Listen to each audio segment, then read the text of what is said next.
On this episode, Ghost Joe talks with KennTenn Paranormal founder and host of the Get Haunted Network's Paranormal Addicts Podcast, Kent Wilson. We talk time travel and a recent werewolf sighting, so get in your DeLoreans because we're taking it to 88 miles an hour. Do aliens exist and are they among us? Are weird creatures lurking in the darkness? Do evil entities hide in the shadows of your bedroom while you sleep? Join us as we explore all this and more on the Warped Reality Podcast. What's going on, everybody? I am Ghost Joe. Welcome to the Warped Reality Paranormal Podcast. Do I have an action-packed show for you guys today? So you're going to love this interview with Kent. Kent is a well-respected and highly regarded paranormal investigator with over 3 decades of experience.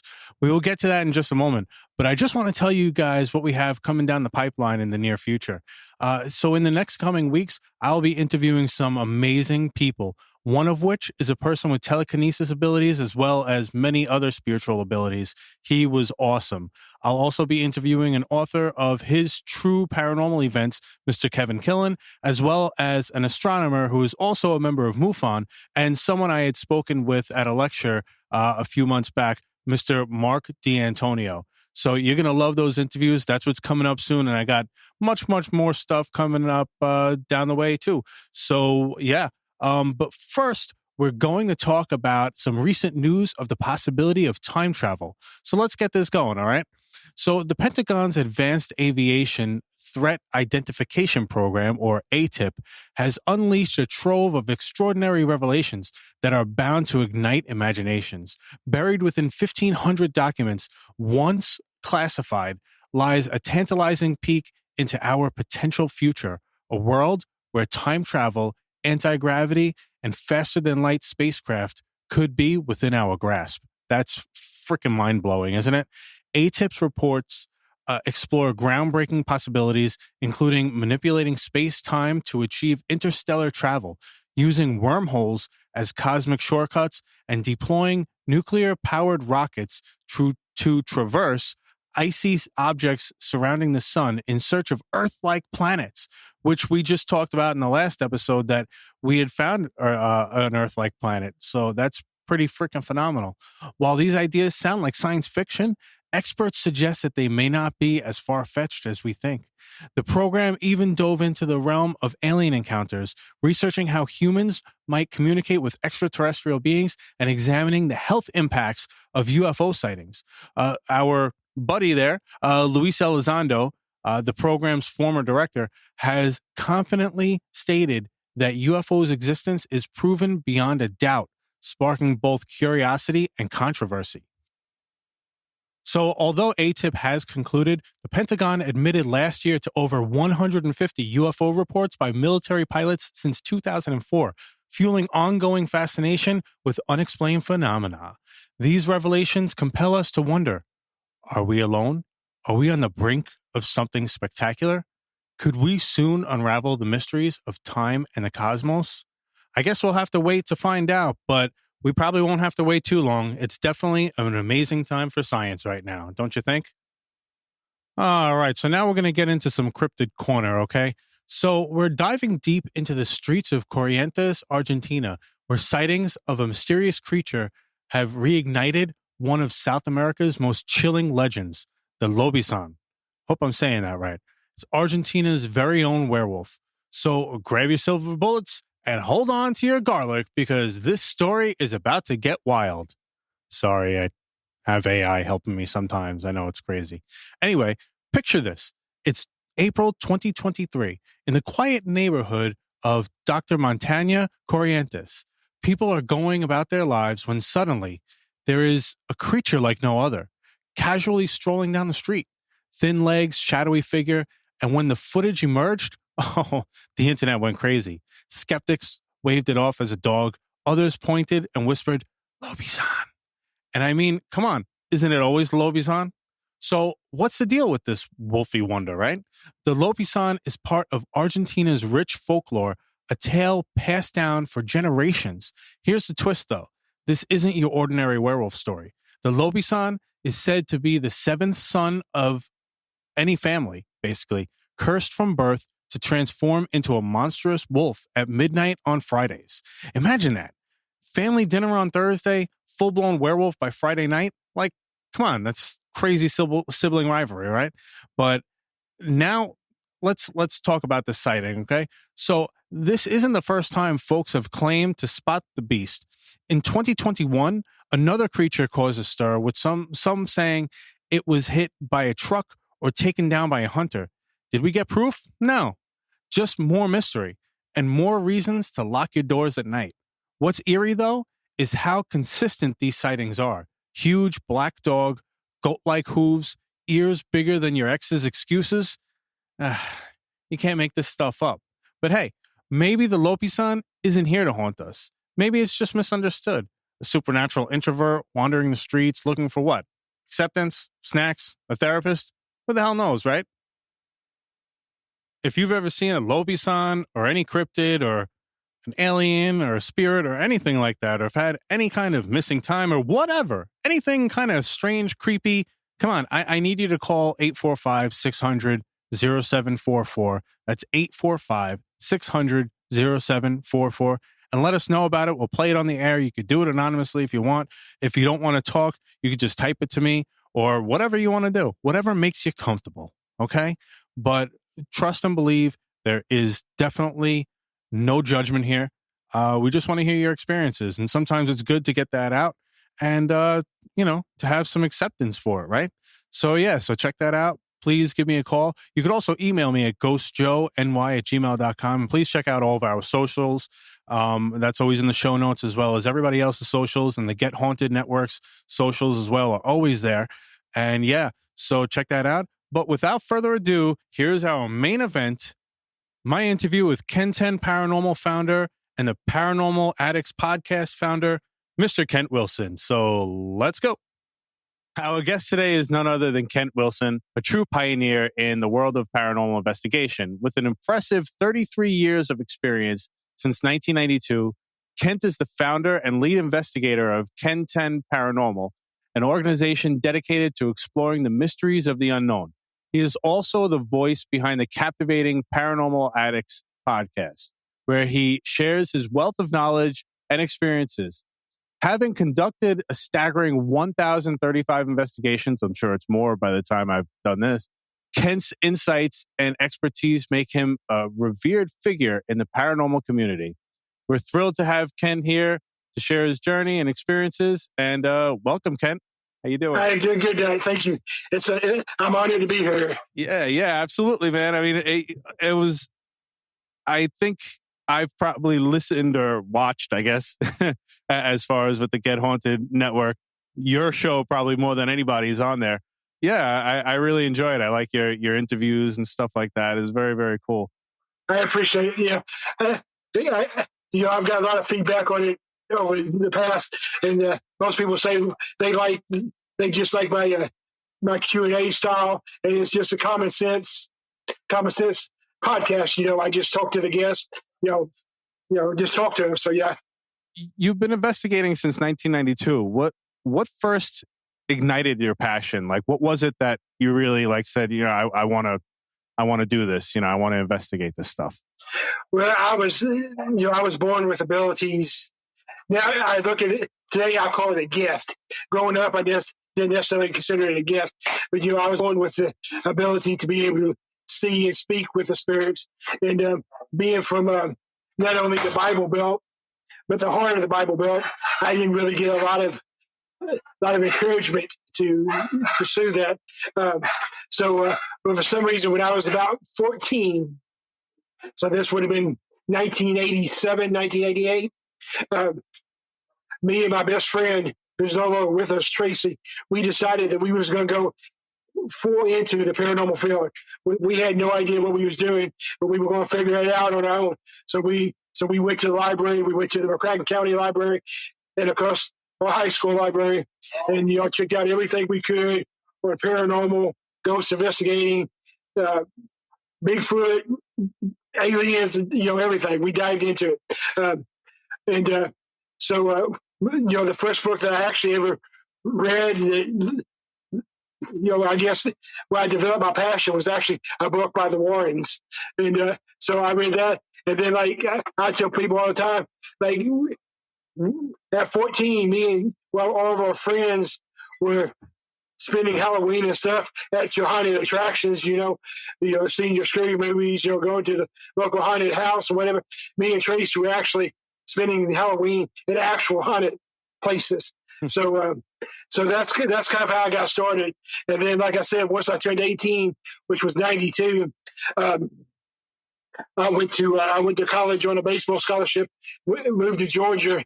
And so there I was actually able to connect with some people to help guide me a little bit more. So at that point, that's when I figured out that my gifts were a gift from God, and He wanted me to use it to help people figure out the paranormal. So that's what lit my fire. Nice. And you founded KennTenn Paranormal. When did you start that? And what would you say sets you guys apart from other paranormal groups? Well, KennTenn Paranormal was kind of an interesting thing because KennTenn Paranormal, we've been together now for 5 years. I founded it in 2020. I lost 3 years of investigating and stuff because of my brain and spine surgery. So 2020, the bug got back into me that maybe I would be able to do this again. I had to learn how to walk again and everything. So I didn't really know if I'd ever be able to get back to what I love. So the bug bit me.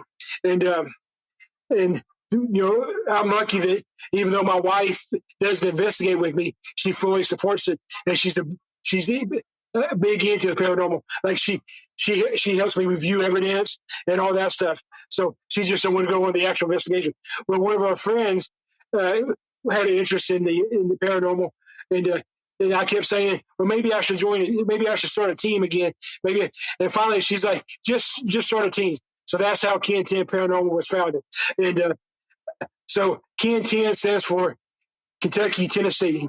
KennTenn, and that doesn't mean that we only investigate in Kentucky, Tennessee. We'll go wherever, but that's where our members are from. That area, Western Kentucky, Northwest Tennessee.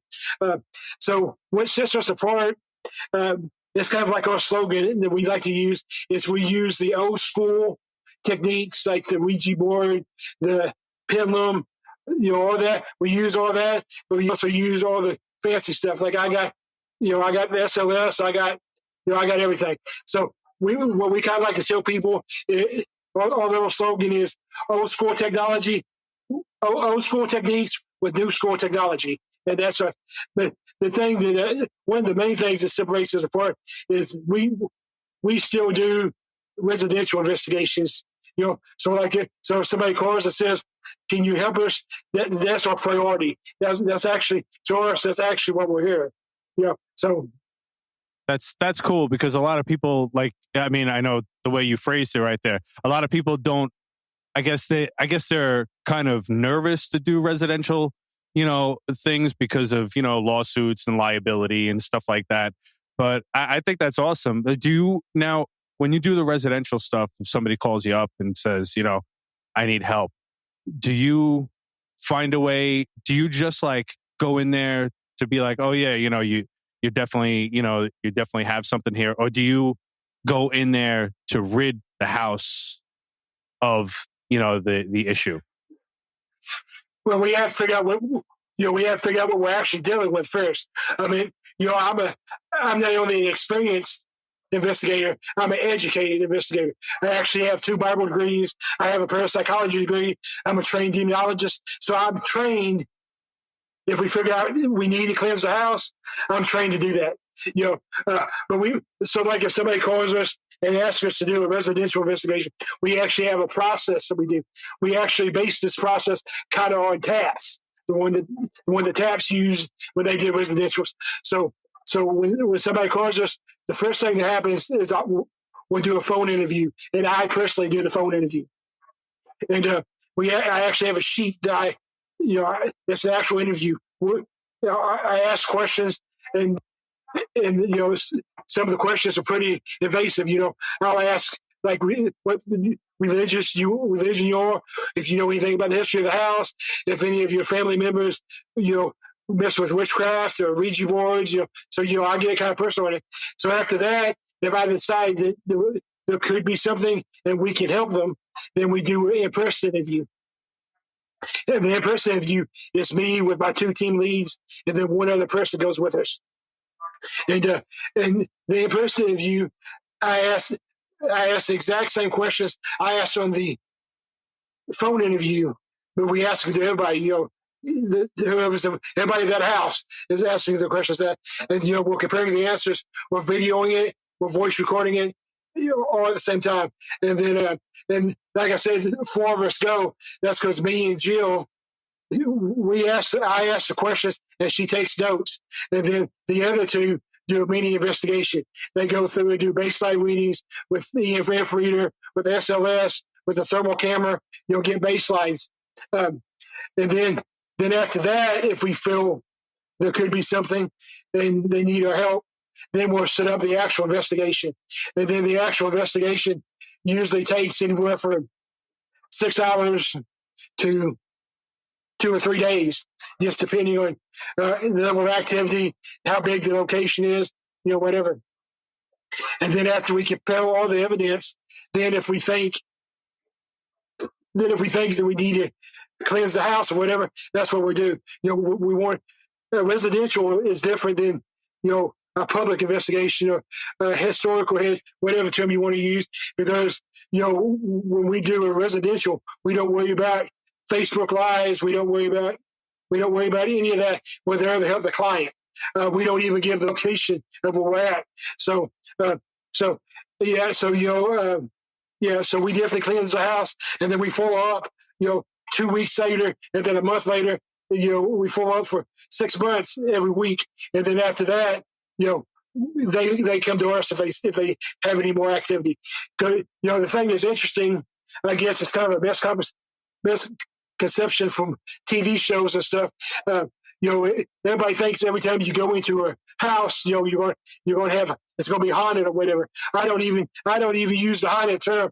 For me, I use the term active, because if you use haunted, everybody automatically thinks you're dealing with a malicious spirit or a demonic spirit or whatever. So to me, a location is active or not active. So, but even if it's active, what people have to realize is spirits, they can cross over whenever they want to. We don't cross them over. Spirits can cross over whenever they want to. So if they're still here, there's something, they're here for a reason, or something's keeping them here. But yeah, so even if it is a spirit that we have to help cross over, it's not us crossing them over. We might show them the light, we might help them find the path, but it's them that's actually crossing them over. With all of the investigations that you've done, whether it was residential or historic, however you want to say it, is there any one that really stands out to you that's like a very memorable investigation that you've done? So, being from Kentucky, everybody always assumes that I'm going to say Waverly Hills. And I have a love-hate relationship with Waverly Hills. I don't really know if it's a hate relationship, but so I've investigated Waverly several times, obviously, being from Kentucky. And the first couple of times I investigated, it was like crazy active. I mean, it was so active the first time, I didn't even have to ask questions. The spirits were just walking down the hallway. And now I think, because it's almost been turned into a tourist attraction, I don't think the spirits like that. So they're not. Right. So I guess recently my most memorable investigation is a place that you can't. They've closed down the public investigations again. So the backstory is the activity there is so violent, they closed it down for 3 years, and then they opened it back up. Well, when they opened it back up, KennTenn Paranormal was the second team to go there. So we go there, and of course, we do. The host guy does the walkthrough and whatever. So it's called, the name of the location is the Anderson Hotel. And I use the word hotel loosely and nicely, because we're not talking about like a Hilton or a Ramada or even a Motel 6. It's a transit hotel. You know what I'm saying? You know, that's all it is. It's a transit hotel. So that's the first thing we have to realize. The second thing we came to realize very quickly at the location, and it's important to the story, is they wanted, the people that owned the place wanted it to be violently haunted. And I say that for a couple reasons. One reason is it's important to know that there's five verified deaths there, whether they be from suicide, murder, whatever. There's 5 verified. And when I say verified, I'm talking about I verified it with a coroner report, I verified it with a police report, and I verified it with a newspaper. You know, when I verify, I verify. I don't take my reputation lightly. I carry insurance and I have a legal representation on hand. So I take my reputation very seriously. So when I say verified, I mean verified. So with that in mind, so you do the walkthrough, and there's 3 of the bloodstained mattresses still at the hotel where the people committed suicide. They still have the bloodstained mattresses. There's a bloodstained bathtub with one of the other people committed suicide. And then the 4th room, which is one that ends up having, we'll get to a little bit later in the story because it's crazy active.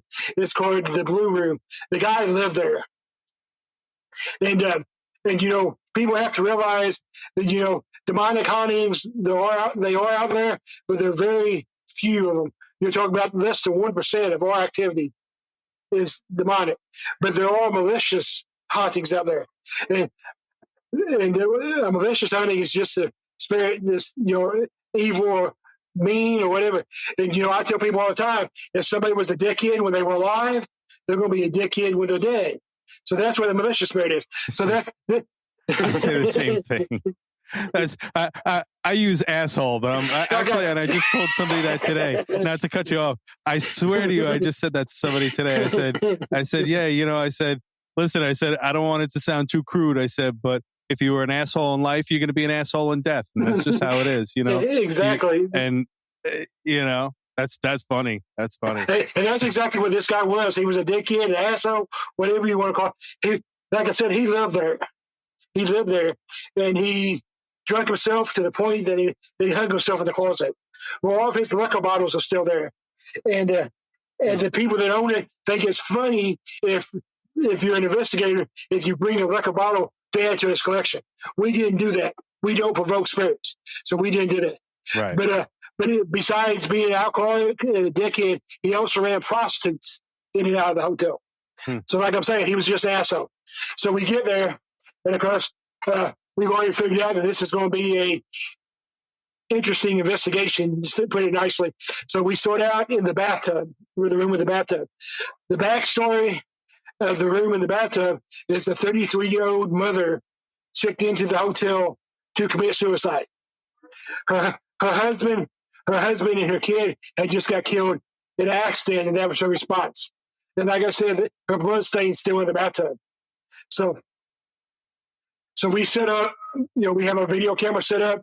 We have voice recorder. I have my Paratech, the M5 going. So I asked if I can get in the bathtub, because that's my investigation stuff. I talk to the spirits just like I'm talking to you, and I respect them. So I asked, and the answer we got was yes and no. I'm like, well, I can't do both. So I get in the bathtub, and you know, we're going back and forth, having a decent EVP session, and it tells me to get out. Well, my thing is, I don't get out the first time a spirit tells me to, because I'm there to help. I'm there to help them, and I'm there to find answers. And I also travel 6 hours to be in this location, so you know. Right. So I keep right. So I keep going. And I'm like, so eventually we get to the 3rd time, and so like I said, the 3rd time is when I leave that room. So the Anderson Hotel people, the tagline is their spirit, the ghost bite. So, and you know, that takes a lot of energy. I've been pushed, I've been scratched, I've had things thrown at me, but you know, biting. So anyway, so I didn't believe that until so I'm trying to get out of the bathtub, and this is one of the old-fashioned bathtubs, you know, with the claw feet and stuff. So I'm trying to pull myself out of the thing, and my team's helping me. And as I get it out, I feel what feels like a really deep Indian burn on my leg. And so when we get back to the makeshift, base camp, we look at it, and I have what looks like a double bite on my leg. And I actually tattooed it because I want to make sure I always had it. So that's how the investigation started, and it picked up from there. So then I guess the most famous room is the room that they call the suicide room. So the backstory of the suicide room is this 19-year-old kid, a 19-year kid, I don't care. This 19-year-old kid, she came all the way down from Michigan to this little shithole in Kentucky. Nobody really knows our whole backstory. Only thing you can do is piece together from her talk to us and what we know. But what it appears is she had her heart broke and she was coming down to Kentucky to start over again. So you get to her room, and for some reason, with crayon, and I don't know why crayon, but it just makes it even more creepy. With crayon, she writes Bible verses and draws little pictures on paper and hangs them all over her room, and they're all still there. So they should have like a mountain range with a Bible verse on it, or a river with a Bible verse on it, and they're all just hanging on the wall. But she ended up committing suicide on that mattress at 19, and she went out on the mattress, and the mattress is still there. And she was not a malicious or an evil spirit. She did not like to talk to the guys, though. So that's the reason I kind of figured out that she had her heart broke. So she talked to the girls. Me and Dennis, we went on to the blue room, that I mentioned earlier. And before we could even get to the blue room, something pushed Dennis down to the ground. And Dennis is a big guy. Dennis is about 6'1" and about 240. So something just pushed him to the ground. So as we're getting ready to go in the blue room, we're attracted to the room next to it. But what's interesting about the room next to it, for the 3 years when the Anderson Hotel was closed down, the people decided it'd be a good idea to turn it into a haunted attraction, to make money out of it. Because, that's exactly what you do to a haunted place. So, they decided it'd be cool if they painted a voodoo symbol on the wall.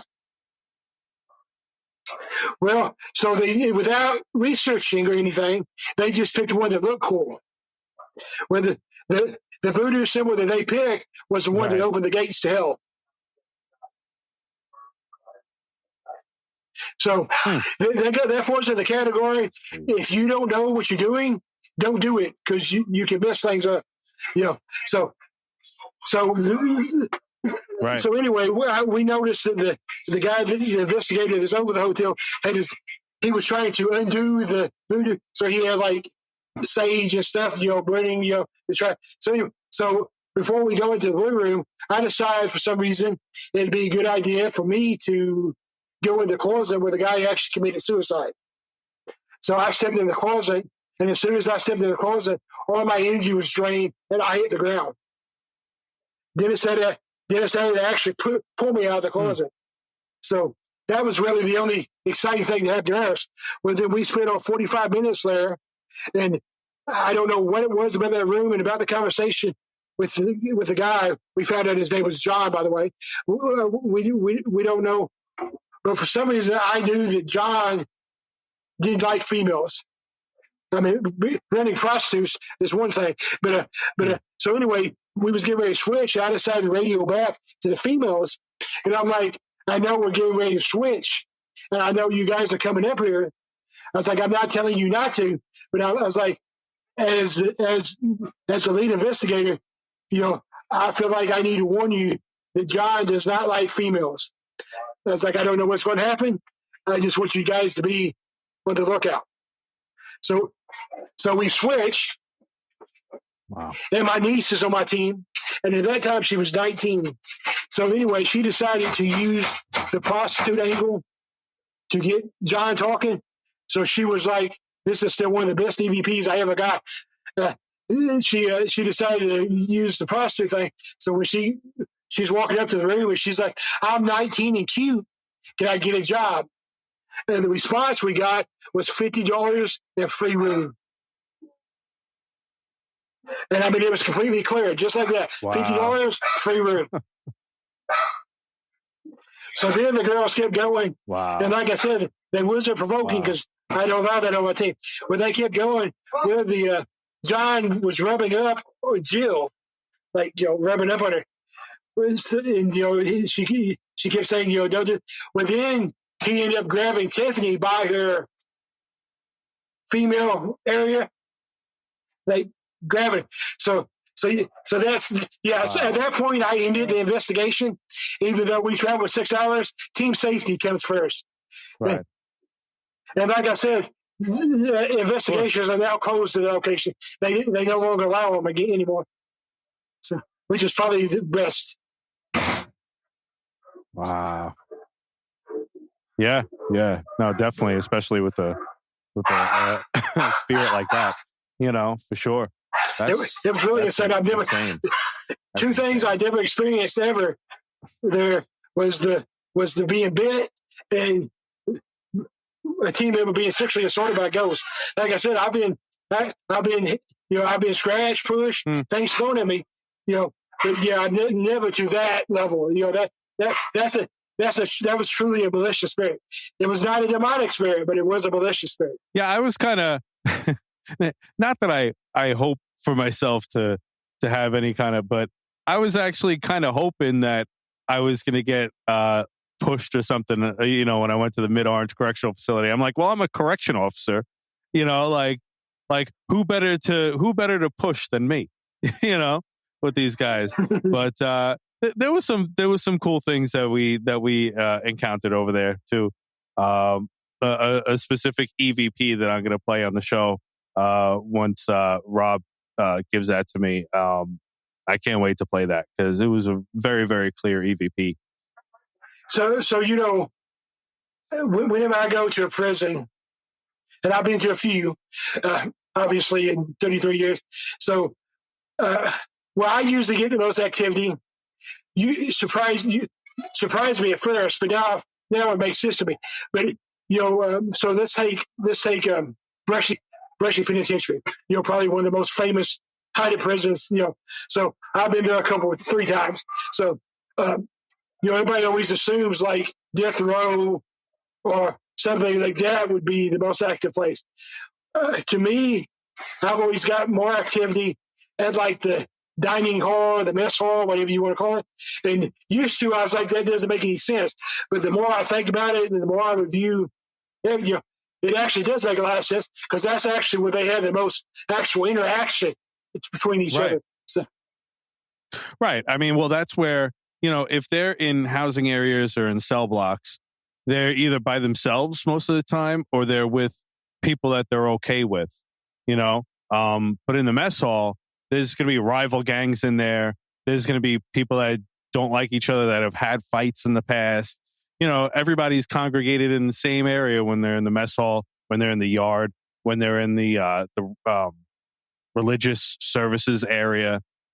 And that's ultimately where, a lot of the, riots and cuttings and stuff like that happen is in those places, because that's where, and I've been on, I've been working in the area where like, that guy just said, oh, we're going to go to the yard. We're going to see so-and-so in the yard, and then because they're planning something, so that's, I mean, that makes a lot more sense that's where most of the activity would be, let's get into the podcast, man. So Paranormal Addicts, you started that part of the Get Haunted network now, as am I with the Warp Reality Paranormal Podcast. Great, awesome people, everybody that's involved.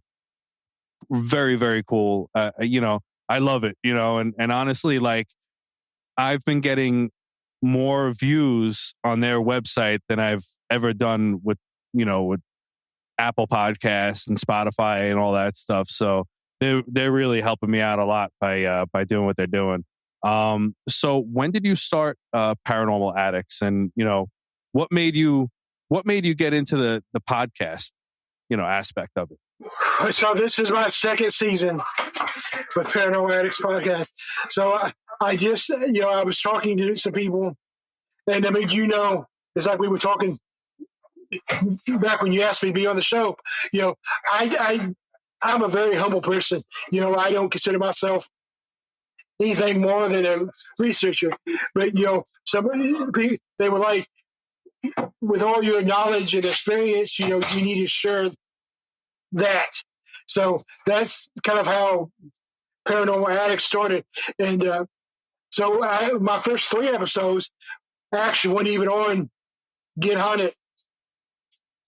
They were just, on YouTube. And I saw a thing, Sarah posted a thing, looking for podcasts. So I sent a thing, to Sarah, and she's like, they did a little interview. And after that, like you said, that's when I went from like 100 and something views and episode to this season, I'm averaging like 735 on a Friday. That's hard to do on a Friday. For whatever reason, Sarah makes sure to let me know that, Paranormal Addicts is the number one show on Get Haunted on Fridays. So, and last year was kind of a test because the first 3 or 4 episodes, I had guest co-hosts. So they were just friends of mine. They would come in, help me out. And then I had a co-host almost all of last season that I was asked to give a chance to, and it didn't work out. Like I was doing everything. Like I had Rob and Marie from Elite Paranormal. They were my guests. And they're like, your co-host is bringing your show down. Because he didn't ask questions and he would leave like during the show. So this year, so far, I'm not going to say I'm never going to have a co-host again, but so far this year, it's just been me and my guest. So that seemed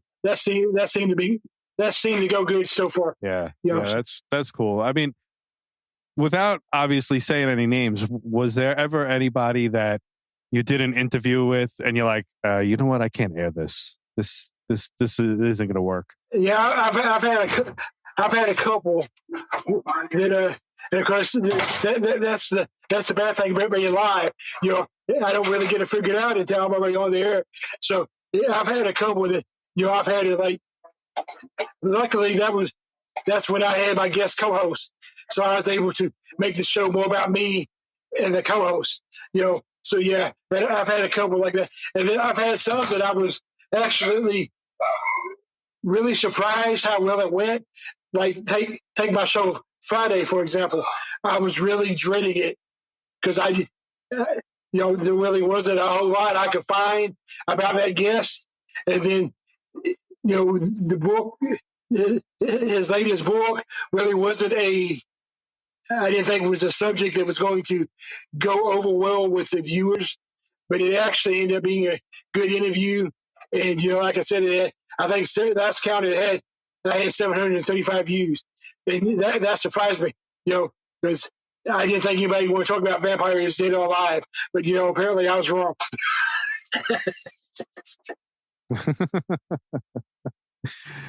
Yeah, I mean, it's funny, too, because, I sit there and I'm like writing the questions and stuff. And I'm like, you have to try and word the questions the right way because you don't want it to be like, all right, well, I don't want these people to just say yes or no, and then that's the end of the question.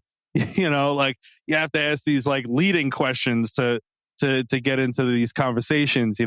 I've had interviews where his name escapes me because it's been like 2 years since I talked to him, but I think we must have talked for like 2.5 hours, me and this one guest. It was so much. I don't even think I ever even aired it because it was just so much to try and edit. But it was so good. He was such a good. I'm going to have to revisit that guy one day and put that out there because he was a super good, great guest. But it was just a lot. That's the way it is with me. I mean, technically, Paranormal Addicts is supposed to be 1 hour, but I'm telling you, if you go back and look at my archive, especially this season, most of my shows have went 2 hours or longer. Because if it's going good, I'm not going to end it just because right. That's like last year. Rob and Sarah was on the show, and it's actually still my most viewed episode ever. We had it was like over 2,000 views, and wow.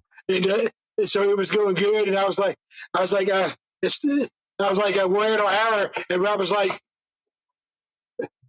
like, just keep going. He's like, this whole podcast program is going to cut you off. Yeah, that's awesome. I'm excited about my episode Friday though, because I got Josh Purvis from the Searchers, so that should be a good one. Awesome.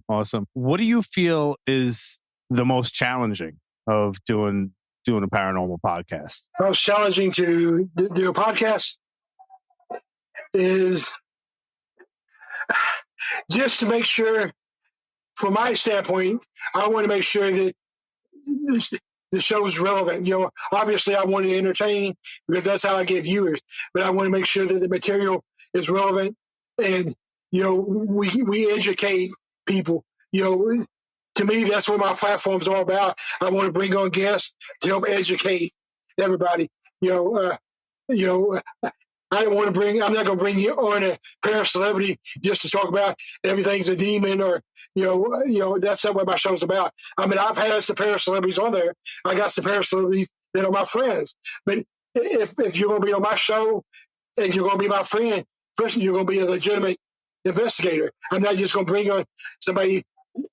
I'm not going to just bring on like Jason Hayes because he's Jason. Jason's a good investigator, so no offense to him. That's the reason I used his name. There's other people's name I could have used that I don't consider. So here's an example. So Aaron G. Thompson, 28 Days Haunted. That's what everybody knows. That's what everybody knows him for. So Aaron G. Thompson was. He was going to be, he was a speaker at my Paracon last year. So when he came to be, so since he was going to be a speaker at my Paracon, I was like, you need to be a guest on the podcast so I can get to know you. So it came time for him to be on my show, and I had not watched 28 Days Haunted because I'm not a paranormal TV person, because most of them were not real. But Aaron G. Thompson was going to be on my show. So I binge watched all of 28 Days Haunted, unfortunately, because I feel like I've lost brain cells over it. But anyway, but then once I got Aaron G. on my show and we got to talking, that is a disservice to him for him to be labeled just for 28 Days Haunted, because he's actually been investigating for 25 years too. He's actually a really legit, really cool investigator. So that's why he was on my show. Not because he was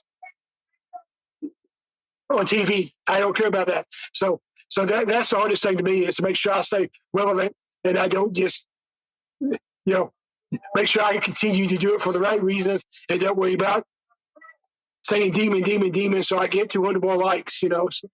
Yeah. Yeah, no, I definitely hear that. For me too, like I always tell, especially like if I'm going to have a psychic medium or a demonologist or whatever on my show, I've had a bunch.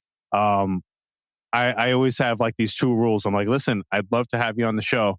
I said, but I have 2 rules: no politics, and don't go crazy with religious stuff. I said this is an entertainment podcast first and foremost.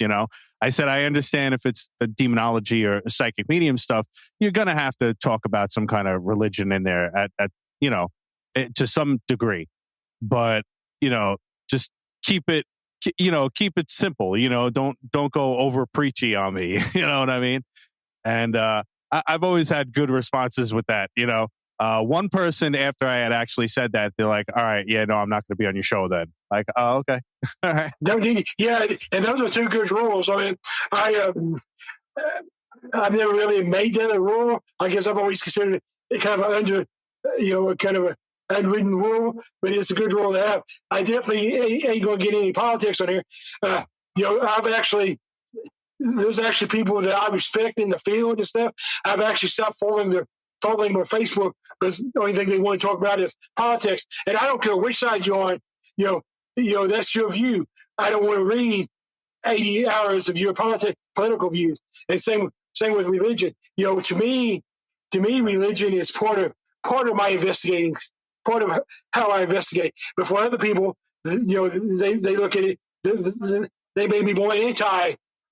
And and then where are you going to draw a line? If you let somebody talk about Christianity, you got to let them talk about the Church of Satan. Then you got to, so it's good just to have only as necessary, because it's kind of hard to talk about, like you said, demonology without some religion, So now, do you have any personal theories or beliefs about, why certain locations are hotspots for paranormal activity? Do you have any kind of, wisdom regarding that? Like why are certain places so, I guess, for lack, haunted or? Well, like I said earlier, spirits choose to choose not to cross over or whatever term you want to use. So they choose where they are. They can be like a subconscious with them, just like it be, so one place I find I get a lot of activity at that surprises some people is I always get a lot of activity at like a church, and my theory to that is because that's a place where they felt safe when they were alive, so that's where they go as a spirit. So usually a spirit chooses a place that they're drawn to, or where they had a lot of life at, like we were talking about, like prisons earlier, so like a lot of those people, unfortunately, in prisons have been there for decades. So, that's where their life is. So obviously that's where their memories are going to be drawn to. Or like a family house. One place that I tell people, and I sometimes I think I'm the odd one out on this theory, but it's still my theory. To me, a cemetery is not really an active place to investigate. There's no reason for spirits to be there. They didn't live there. They didn't die there. So why would they still be there? With that being said, I have seen some cemeteries with activities, but most of the time you're going to get activities that like a family house, a school, a church, a prison, somewhere where everyday life was. And then you have to figure out why they're still there. Whether it's unfinished business or I actually investigated.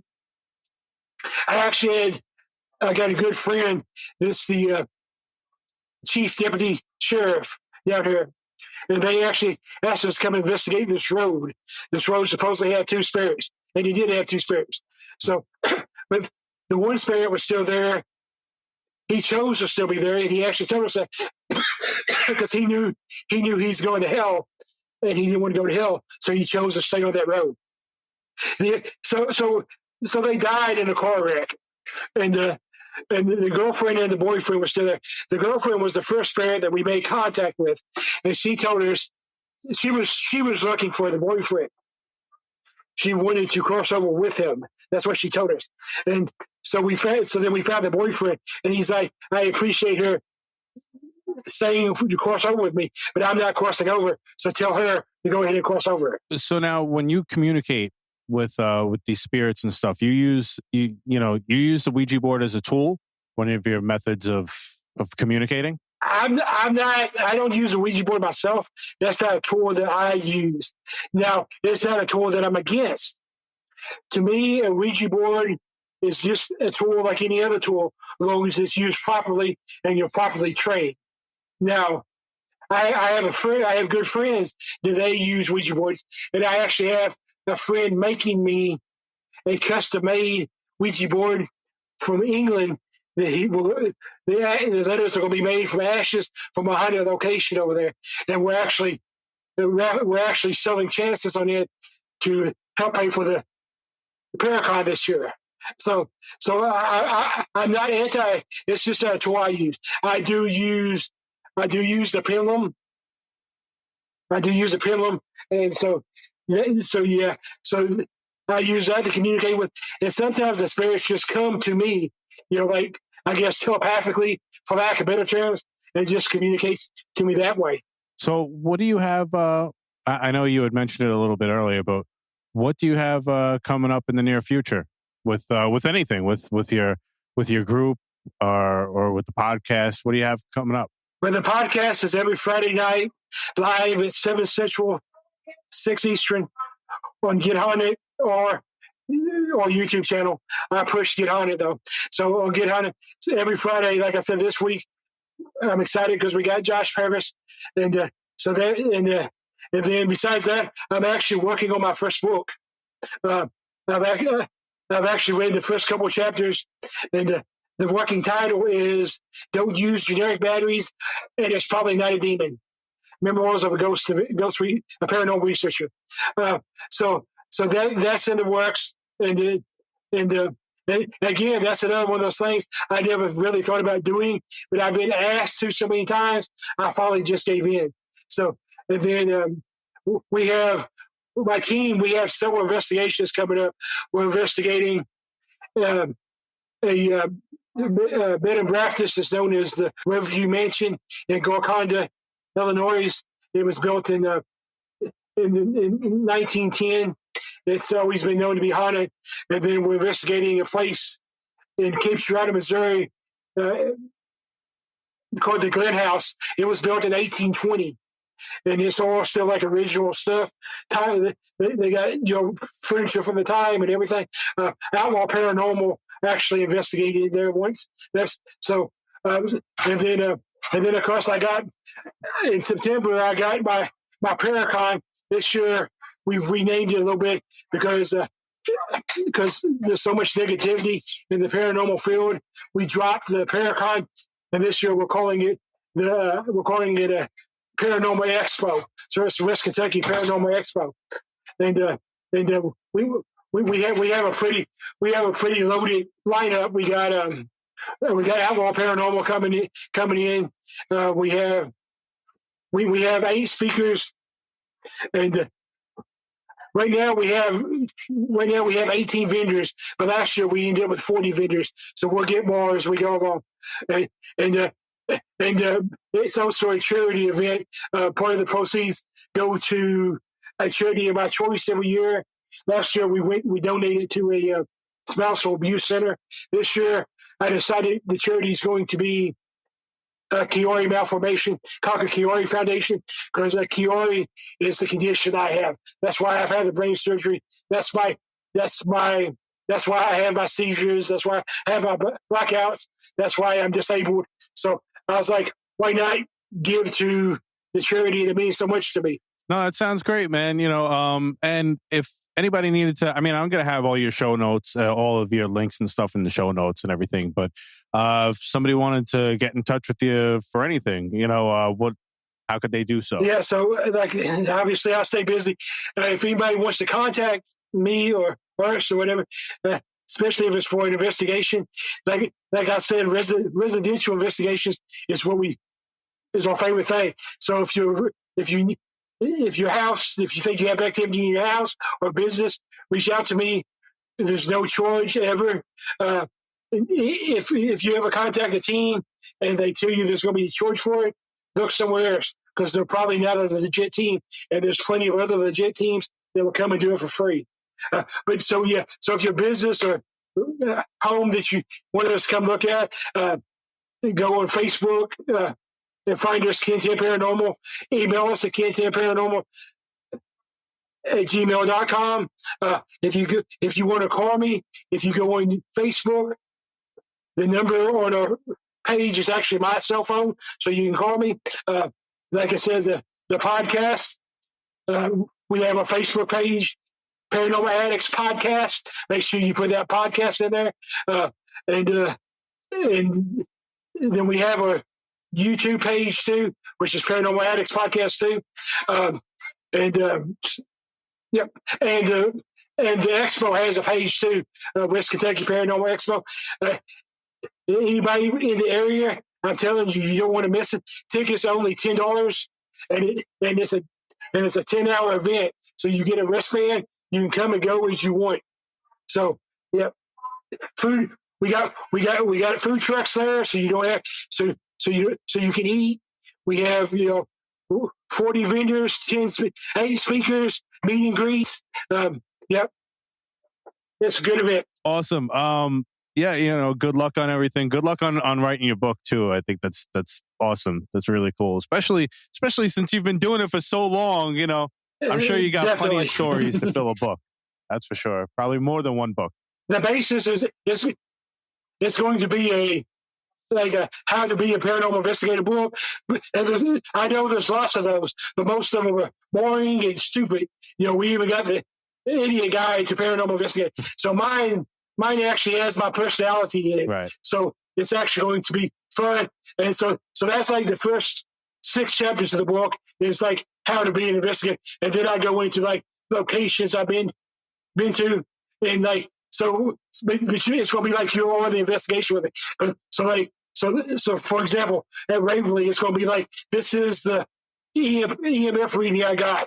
This is the shadow figure I captured. And you get to make the decision on your own whether it's actually active or not.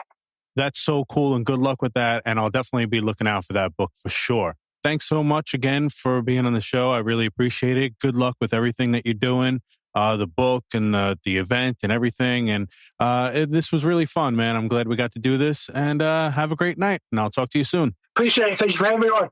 Thanks again, man. I appreciate it. Thanks again to Mr. Kent Wilson for being on my show. It was awesome having you. I really appreciate you coming on. And thank you, everybody, for listening.